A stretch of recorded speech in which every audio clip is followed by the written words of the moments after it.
Hello, everyone, and welcome back to another episode of Our Home Ground. I'm Bridget. I'm so happy to be here. I'm so happy that you're here. I'm excited about this week's episode. I am a little bit just winging it. I didn't take any notes. Sometimes I have them on like a Word document that I'm looking at. Sometimes I have written notes. Today I have none.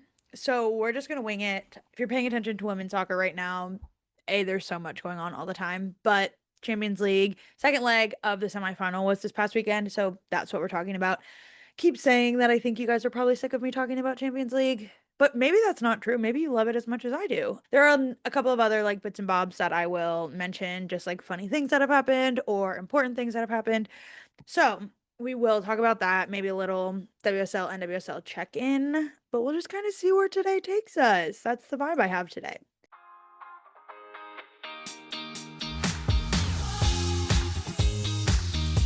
So on Saturday, Olympique Lyonnais played Arsenal at Lyon Stadium in France, which is the stadium that the U.S. Women's National Team won the 2019 World Cup at.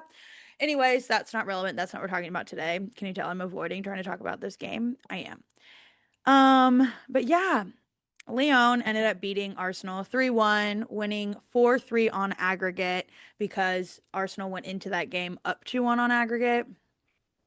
So, as all of you know, that's a tragedy for me because I am a huge Arsenal fan and I did wear my Champions of Europe shirt today because I have like 3 more weeks of being able to say that. They are the reigning champions.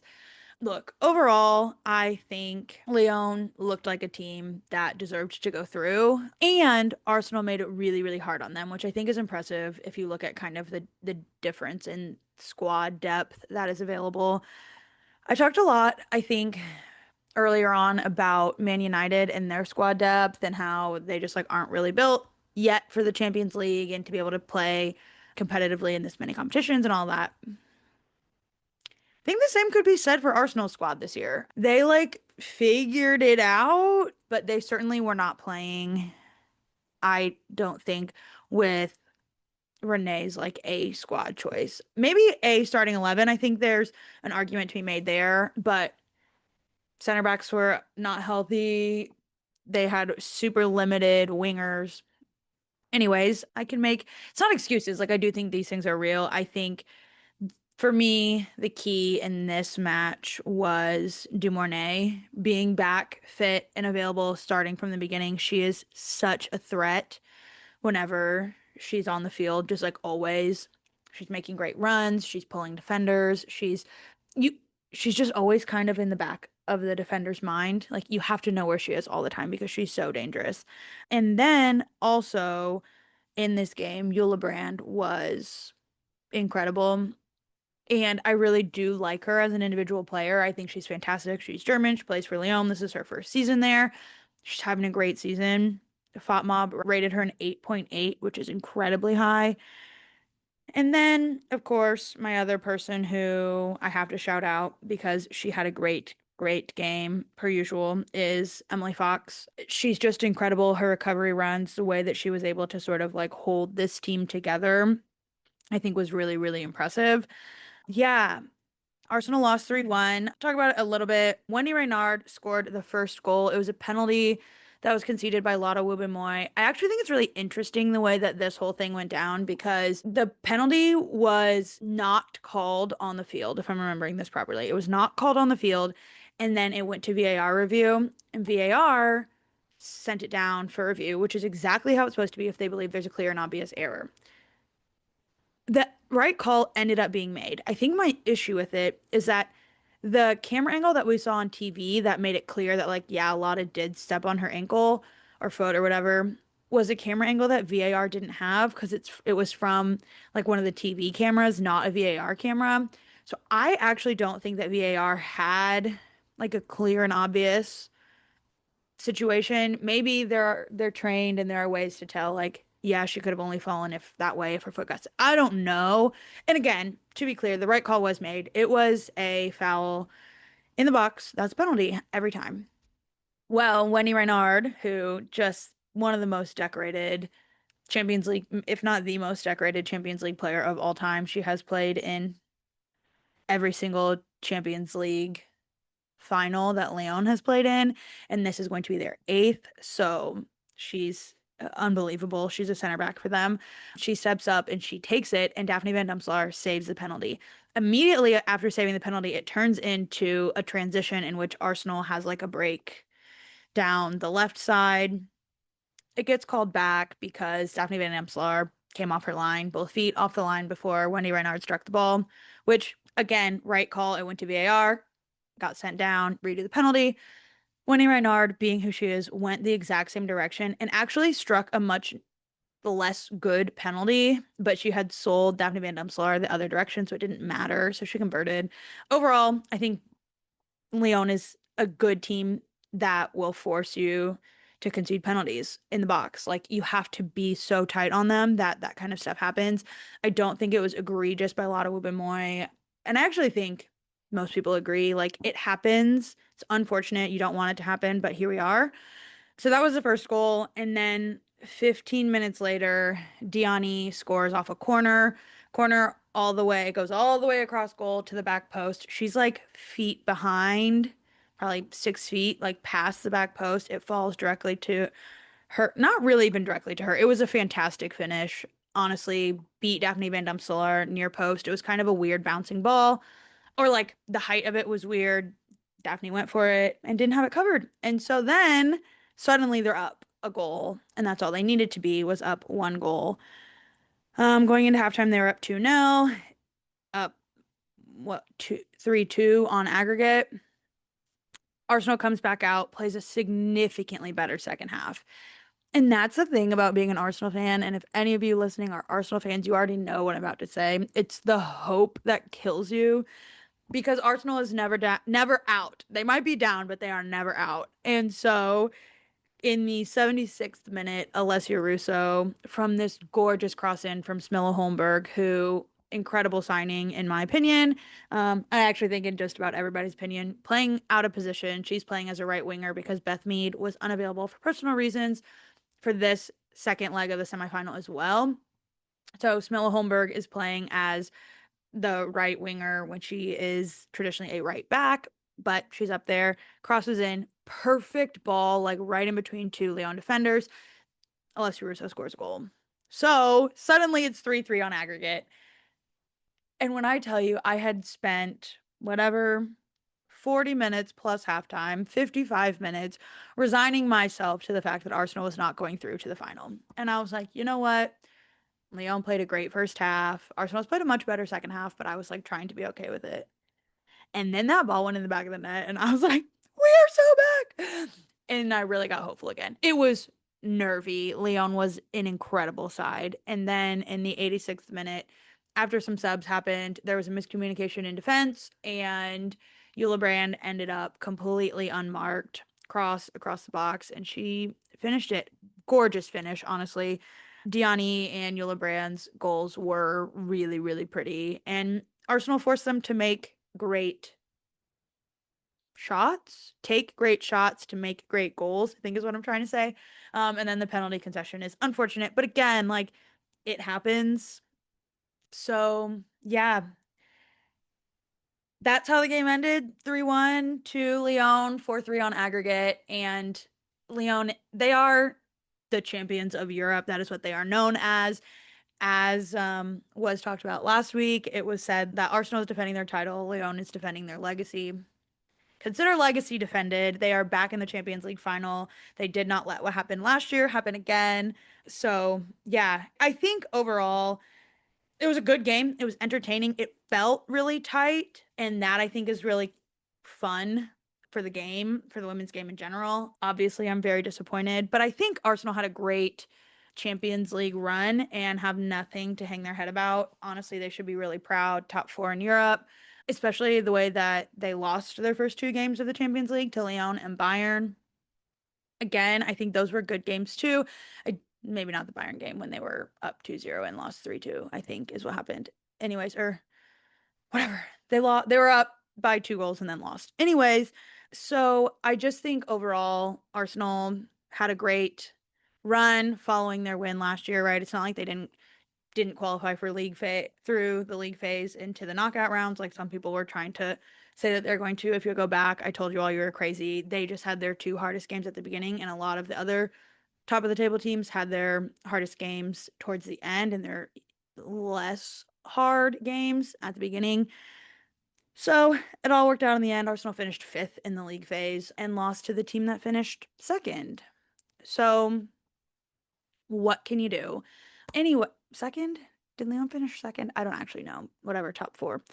So that's all I have to say about that. And Arsenal knocked out Chelsea, and that's what really matters. No, it's not. I wanted them to win the whole thing. But Lyon's a great team. And as a big U.S. women's national team fan, I do love that my captain, Lindsay Heaps, has an opportunity to play for another Champions League trophy with Lyon. This is her last season there. She is coming back to the NWSL in the U.S. to play with the Denver Summit, which is her hometown club. I'm very, very excited for her to do that, but I would love.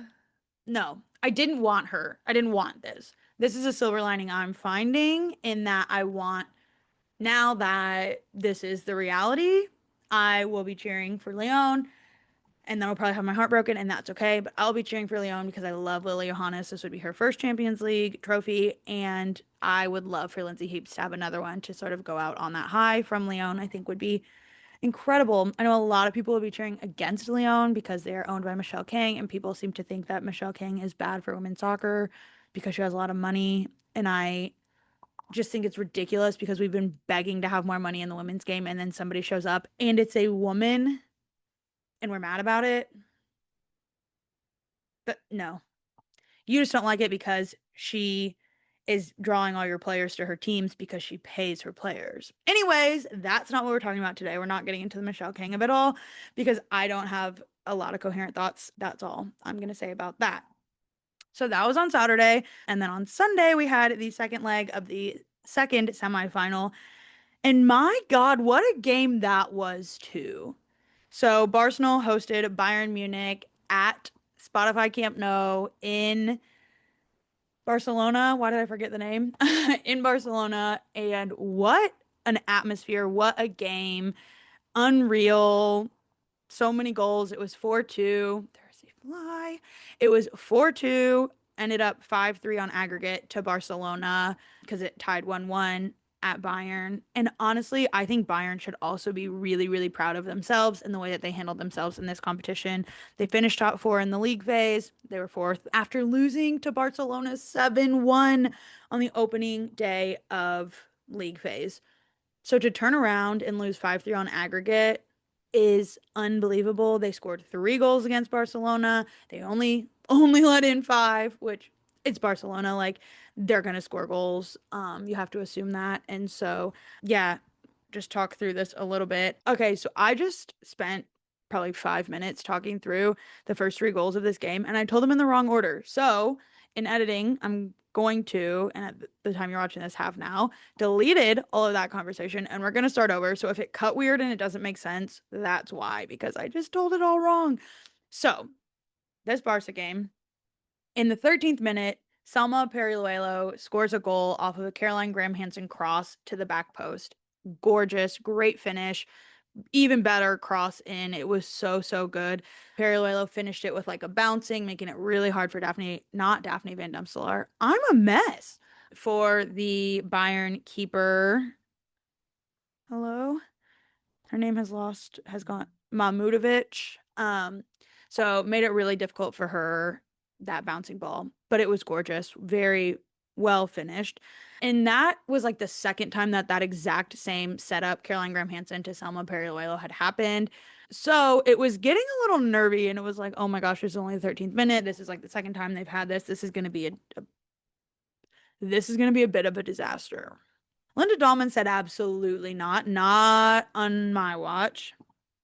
In the 17th minute, she scores a really nice finish across goal. She beat, it was like a Pernilla Harder, maybe like 3-on-2, 3-on-3 kind of situation. And then once the defender stepped to Pernilla Harder, she just to Dallmann, and then Dallmann finished past the last defender, and the goalie. It was beautiful. Suddenly we got a game on our hands. It's 1-1. This is crazy. Spotify Camp No is silent, which doesn't happen that often, but everybody was stunned. But then none other than Alexia Putellas herself slots one home in the 22nd minute through a ton of traffic. Just a classic Alexia Putellas, like, I'm just going to go ahead and put the ball in the back of the net. It was gorgeous. And watching her celebrate with Spotify Camp No is one of my favorite things in football. I might be overstating it a little bit, but it's beautiful. I have been accused of being an Alexia hater in the past. I am not an Alexia hater. I really respect her and she's incredible and she is certainly in the GOAT conversation. I just get really annoyed when people in like October are like, okay, well, not October, when people in April are like, okay, well, that's Ballon d'Or for Lex Putellas wrapped. And it's like, the summer hasn't happened, the end of the seasons haven't happened. Like, especially last year when there were still the Euros. I was like, why you? Anyways, that's not what this is about. This is not about Alexia Putellas and Ballon d'Or, even though I think she's going to be right on up there in the most likely to win it. But back to her celebrating her first goal at Spotify Camp No on Sunday. She just, first of all, she started running in apparently the wrong direction, whatever direction she didn't want to be running to. So she ended up going like around the goal because she was like directly in front of the goal and she went one way but was like already past the goal. So she ran around the back and then she didn't do a knee slide. That's not Alexia Putellas style. She literally ran and then just fell to her knees and just had her arms straight out and just like soaked it all in. It was unreal. Then she celebrated with all of her teammates. Then Patrick Guijarro was giving her a hug. And then she turned around and she did her famous bow, took off the hat, did the bow. Very, very classic Alexia Putellas, which reportedly she only does that sometimes when she scores, like maybe only big goals. She's been doing it a lot lately. She's also been scoring a lot of big goals lately, so I don't know what to tell you. But she did it when they played Real Madrid there. She did it this time, and I thought I had seen her do it one other time recently, and I was like, we've been doing that a lot. But she is La Reina.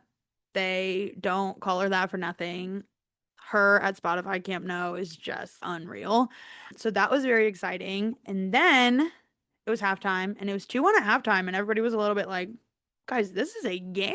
And I think people were nervous because Barcelona had beaten Bayern 7-1 the first game of the season of Champions League season. Everybody was like, but it was a game. Then second half starts and Barcelona back to doing Barcelona things. In the 55th minute, we get an Eva Pajor goal, which she's just unbelievable. She is somebody who, no matter what, she is always a threat when she's on the pitch. You got to be watching her. You got to be aware.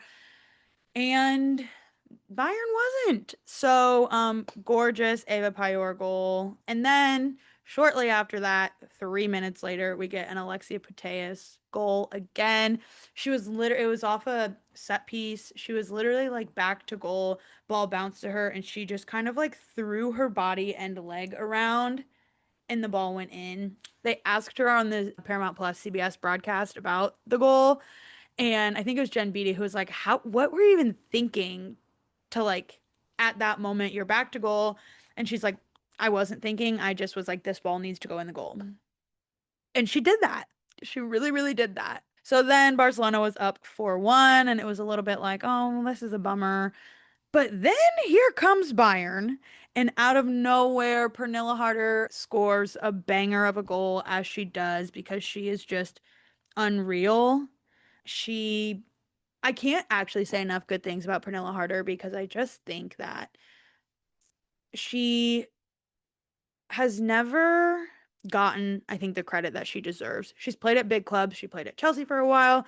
Now she's at Bayern. Like, she is phenomenal. She plays for Denmark, which is a team that's traditionally, like, her national team is Denmark, which is a team that's not traditionally, like, super good. But she is just an unbelievable striker. And you saw that. She was a threat the entire game. She had scored another goal that ended up getting called back from because they said that there was a foul that won the ball that kind of set up the attack, which I think was probably right. That got called back from VAR. There was a lot of VAR in this game as well.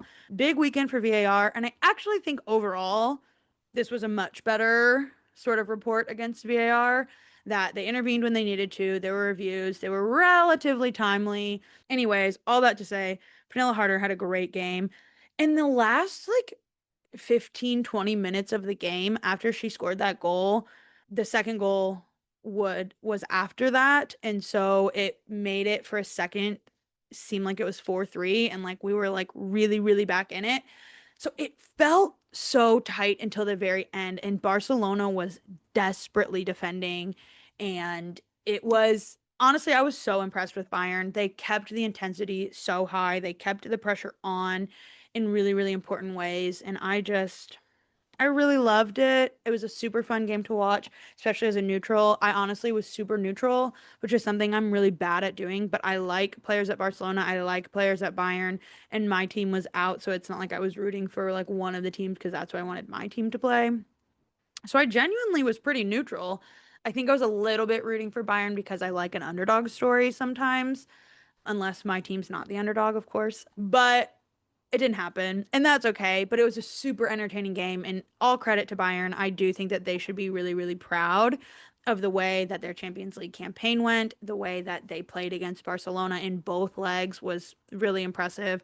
And I think that Lyon should watch film of how Barcelona was broken down in specific ways by Bayern, because I think that Lyon has threats as I don't know if they're as like threatening as Pernilla Harder, but differently. Dumornay, Diani, like some of these people in the 1v1 situations that Barcelona accidentally kept ending up in would be really great for them to try to isolate and have. So, all that to say, they did ask Barcelona players again on the broadcast of like, can you defend like that against Lyon? And they were kind of all like, oh, we'll take our learnings and we'll go. Like obviously none of them were gonna be like, pooh, yeah, and we can't do that. But that was kind of the vibe. Two notes about this game or the things surrounding it. First of all, I was wondering why the Bayern goalie was wearing the orangish shorts and socks, but then just like a neon yellow shirt. It didn't match at all. And I was like, what the heck is going on? I thought that maybe they were just saying there was like a kit clash between like the orangish red being too close to Barcelona's red and blue. I thought that was weird because it's not that close. Turns out, it's being reported that the kit man was like robbed walking to the stadium or somewhere in which he had the goalkeeper uniform in the bag that got stolen. So she didn't have a uniform. So upon closer inspection, she was wearing a Barcelona shorts and socks that just had the logos covered up, and then just like an Adidas shirt because Barcelona is Nike and Bayern is Adidas. But it was just like bizarre. But they like had her number on the back, but it didn't have any of the right like sponsors on the front. It was super bizarre. What a crazy thing. I thought that it was just Barcelona saying, like, it's too close and doing like a mind games thing. No, not what happened. Sorry for my accusation. And then I want to talk about what Kelly O'Hara said after they interviewed Alexia Putellas on the broadcast. They got done. I was about to say Alexia hung up. No, Alexia like walked away and they like cut. And Kelly O'Hara was like, went on a sort of like a, what's it called? Monologue about, she was like, I need everyone to understand what a fantastic player she is. We are watching one of the greatest players of all time. And she just like went on this thing and she's like, at home, I need you to know how lucky you are. And it was just like really cool to see somebody who like I think of as an American great, and somebody who it has been really, really important to the game of soccer in the US. Talk about someone like that was just super cool. And like she's right. Alexia is just that incredible. So those are the two things. And now I just thought of a third, but watching Barcelona team celebrate with their fans at Spotify Camp Nou, there is nothing better. That's probably not true. Because I just watched the Arsenal men celebrate with the Arsenal fans at home after going through to the final in the Champions League, and like it rivals it. But the Barcelona girls, and maybe it's something about I would say being Spanish, but I'm really thinking of like Kika Nazare, who's Portuguese, but it's not just her. There's something about when they're in Barcelona and when they're with their fans, how expressive they are and how emotive and fun, and they're jumping up and down and they're screaming and they're singing, and the joy involved is unmatched, next level. I'm obsessed with it. I wish Barcelona was my team a little bit so that I could like really feel that and like be a part of it. One day I'll get to Spotify Camp Nou because I have to. That's a bucket list type place. And now I'm thinking of something else that we have to talk about. And of course, it's about Alexia Putellas. This whole day was about Alexia Putellas. Like, I don't know what else to say about that. She was that good. She got a 9.3 blue star rating from FOTMob, which is just so high. But when she subbed off, they subbed her off in the 86th minute. She went to Patrick Vieira to give her the captain's armbands. They wear two. I don't know why.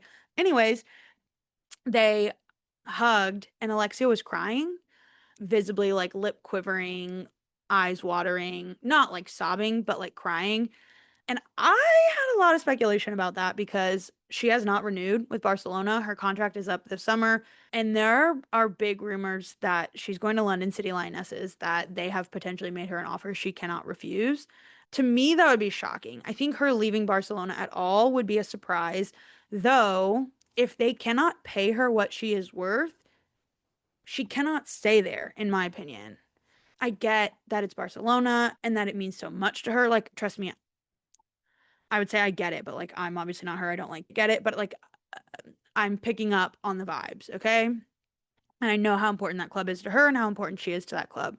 But if they can't pay her, they're offering, not only are they not increasing salaries, they are offering, rumors are saying that they're offering salaries that are less than what the players are currently having. That is not the trend and the trajectory of women's soccer. So, rumor has it what London City is offering, I think I read, maybe it wasn't hers, maybe it was one of the other players, is like triple what Barcelona is offering. Not even in the same world. So, I assumed it was because of that. She was asked about it, which I thought was a bold question for them to ask, like why she was so emotional, because it like really put her on the spot. But she said, she was like, it's Spotify Camp Nou. I wasn't, I didn't want to be subbed off. Just the emotion of the moment of like all of it just came out. And you know what? I think it's important to show it. It's important to be human. And I was like, that's so right. Because one of my major criticisms of not being a huge Alexia fan has been that she feels like robotic to me. And I have trouble relating to that. She felt super cold, super like, I don't know. But I think that's changing. I watched her docu-series and that opened my eyes a little. But I think this weekend was really impressive, like show of emotion and acknowledging how important the emotion is and that it's real. And then she was joking with the CBS team. She's like, "Yeah, and I could let the emotion out in that moment because it didn't matter because I was a substitute." Like she was subbing off. It was really cute. So yeah. Okay, that's what I have to say about the Champions League.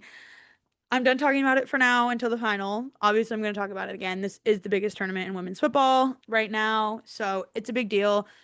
Arsenal is no longer defending their title. Arsenal will not be playing for Champions of the World again, but they will hold that title until January of 2027, and I will be talking about them as Champions of the World until then. So always remember that.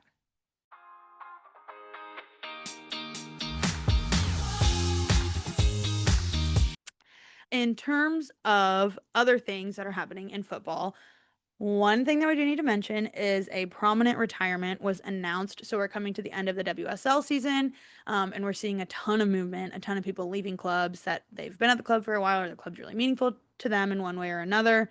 For example, Bethany England is leaving Tottenham at the end of the season. She's not retiring, but she's leaving Tottenham. She has not announced where she is going yet, but that was like really emotional. Her goodbye and thank you video to Tottenham and their fans and their staff and all of that was really, really sweet, and she was super emotional about it. And I just love those kind of things.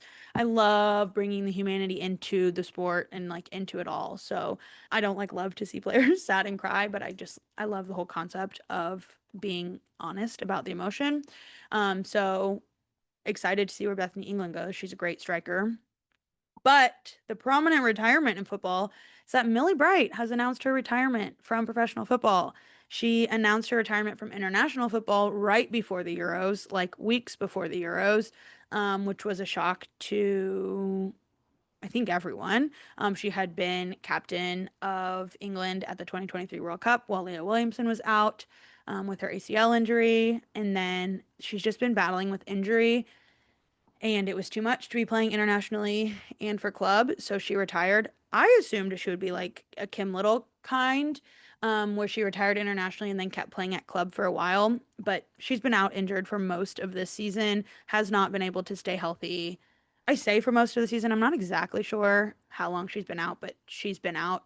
And so she announced that she's retiring, and in her retirement announcement, she was talking a lot about how, like, some people say, like, play as long as you can, play as long as you can play. And she's like, I just don't feel that way. Like, my body, I want to have she was alluding to the, like, I want to have my body for the rest of my life and not have, like, nothing left after I leave the pitch. So she's retiring as the captain of Chelsea, has won, like, an outlandish number of trophies with them, won the WSL 6 years in a row. And I think it's effective kind of immediately because she's injured. So I think it was kind of mixed. I think she's, like, technically still with the team until the end of the season, but I don't think it seemed like she was saying she won't be playing anymore. But she talked a lot about how she's excited to be a fan. She has been at the club since, oh, I looked it up before this. Let's see if I still have it pulled up. Yes, since 2014, so for 12 years. She has made a ton of appearances for Chelsea, is their current captain, and leaves the club a legend. I think she's one of those players where when she's not on your team, you really, really don't like her. And she's not on my team. And I didn't support England when she was on that team. I'm a newer England fan. She's not my favorite. She often finds herself in the middle of controversy for saying things that she shouldn't say. And maybe I should respect that because maybe she's just, like, not that media trained or doesn't want to be that media trained. I don't know. There's been some stuff recently between her and a couple of teammates. I think the way that she handled the Mary Earps, Hannah Hampton drama earlier, well, it was at the end of last year, I didn't love. And then there was just some stuff with her podcast and Lauren James. All that to say, she is an absolute Chelsea icon. She has done so much for that club. She is part of their foundation and will remain on the board there even post-retirement. She has done so much for the game of football broadly in England. And yeah, I think she has a lot to hold her head really, really high about. And I imagine she won't be going too far from the game or too far from the club. Excited for her about that.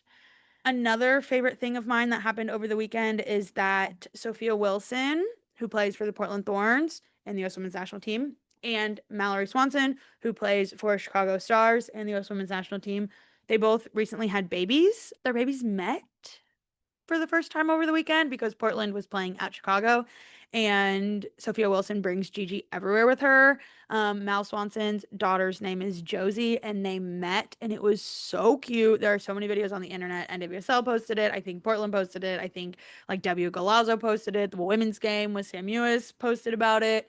And the thing that I loved the most was that Alyssa Nair, who is the goalie for Chicago Stars and was the goalie for the U.S. Women's National Team for a very long time. She recently retired from that. Was holding both of them. And Alyssa Nair's nickname on the U.S. Women's National Team was Uncle.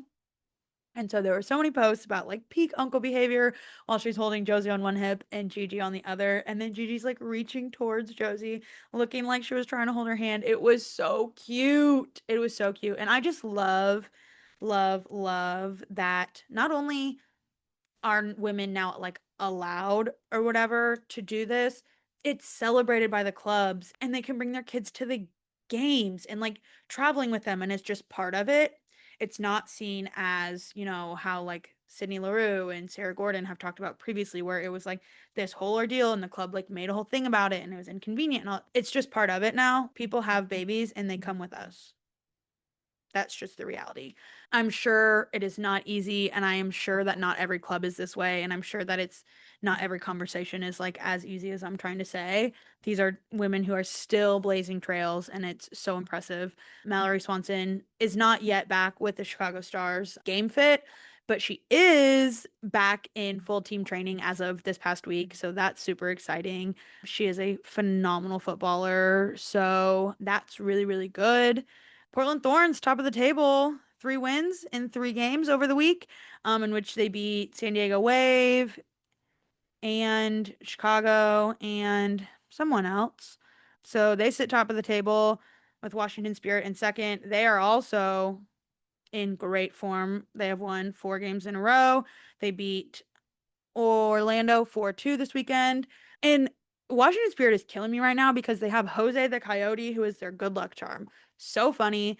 I guess when they were training in San Jose, I guess before they played Bay FC, there was like a fake coyote near the field, and somehow that became their good luck charm. And so Hal Hirschfeld like ordered one online, built it, posted funny videos of herself on the internet building it, and now they take Jose with them to games and they like celebrate with him afterwards. It's so funny, like the bit of it. And Trinity Rodman was like, I've never been as superstitious about anything in my life. It's just so funny. And I love that kind of stuff. Like, it's just so good. The other thing I will highlight is that the 2 expansion sides played each other this weekend for the first time. Boston Legacy hosted Denver Summit, and Boston won their first game, and it was at home in front of their own fans. So, very exciting for them. Hopefully, Boston is a little bit on the up. Denver's also struggling a little bit, but they're about to get Lindsay Heaps in, and that I'm sure will change a lot of things for them because she's just an incredible player. I would not have bet that however many weeks into the season we are, 8 games have been played at maximum. Still, 8 games into the season, that Kansas City would be sitting at 11th and Orlando Pride would be sitting at 12th. This is the NWSL and anything can happen, and there are huge swings all the time, and it's still super early. But like, what is going on? And Utah's at 5th. I would have never thought. I'm pretty sure Utah has as many points right now as they did like the whole last season. I don't actually know if that's true. Somebody fact check me on that. But like, it's close. So shout out Utah. And they just got their first choice keeper back. Mandy McGlynn is back healthy. She had to have finger surgery. She got injured on U.S. Women's National Team duty, like warming up for a game, I think. So, anyways, WSL wise, title race is probably going to go to Man City. They won in a extra time goal against Liverpool. Liverpool played a great game. I watched the second half of that.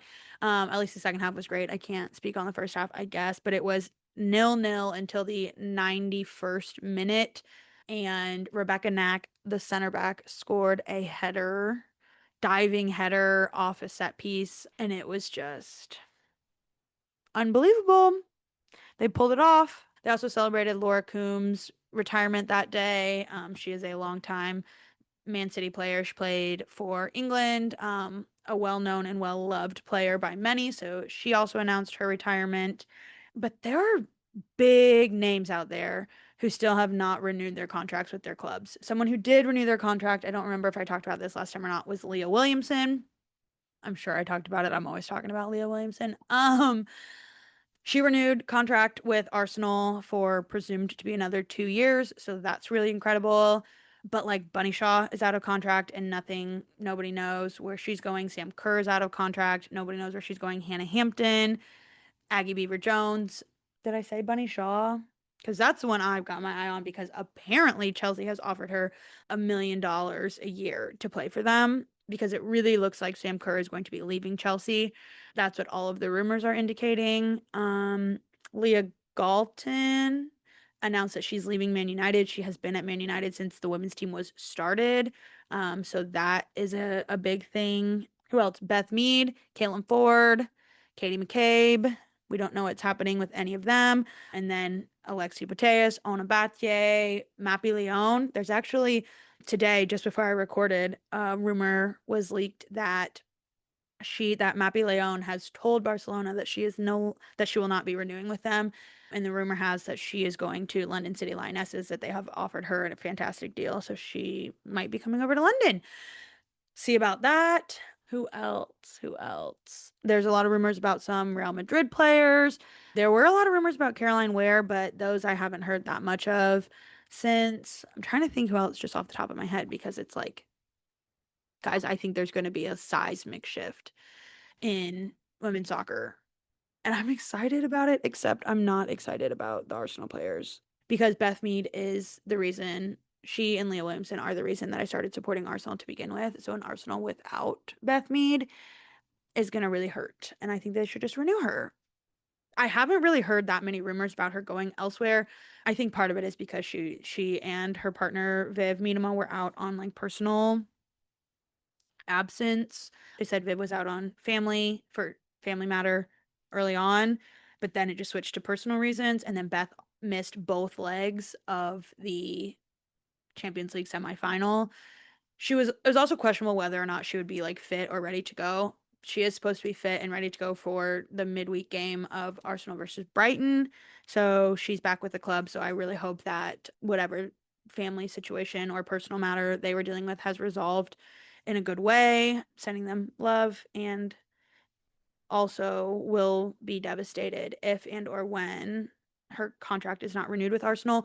What I was saying, there were not a lot of rumors about her going anywhere. A Man City one kind of like snuck in just before she went on personal leave. Originally, she had been linked with London City Lionesses, like right at the start of the season before the window closed, and then that fell through. Apparently, Arsenal was like ready to sell her, and then she said no. She has been a huge player for Arsenal this season, has been one of their best performers in terms of goal involvements. And so interesting to see what they do there. No rumors about Caitlin Ford or Katie McCabe that I've heard. There were some rumors about Katie McCabe coming to the NWSL. Who knows? People could go anywhere, but there's just a lot of big names that are out of contract, and it'll be really interesting to see what happens. I'm watching Bunny Shaw so closely because having Bunny Shaw, Lauren Hemp, Viv Miedema, and Mary Fowler all on the same team, that's unbelievable. And just wait till Grace Clinton is like healthy next season. Oh my word. I'm scared of that.